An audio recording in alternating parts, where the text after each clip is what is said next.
அல் இஹ்சான் என்றால் இந்த உலகத்தில் ஒரு மனிதன் ஒரு செயலை செய்வான் அல்லாஹ்விற்காக மட்டும், ஒன்றை விடுவான் அல்லாஹ்விற்காக மட்டும். ஏன்? அல்லாஹ் என்னை பார்த்து கொண்டிருக்கிறான் என்று.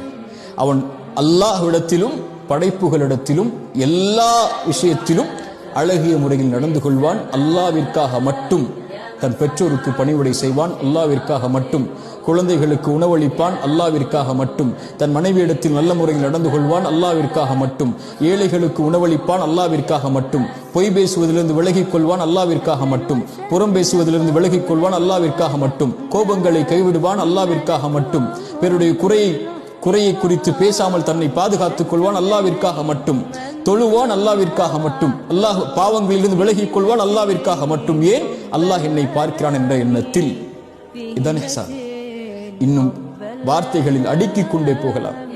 இஹ்சான் உடையவர்களை அல்லாஹ் நேசிக்கிறான். அஹ்சினு, அழகிய முறையில் நடந்து கொள்ளுங்கள் அல்லாஹ்வோடும் படைப்புகளோடும். இன்னல்லாஹ யுஹிப்புல் முஹ்சினீன், அல்லாஹ் அந்த முஹ்சின்களை நேசிக்கிறான். அல்லாஹ் அந்த இஹ்சானை நமக்கு தரட்டும். அஸ்ஸலாமு அலைக்கும் வரஹ்மத்துல்லாஹி வபரகாத்துஹு.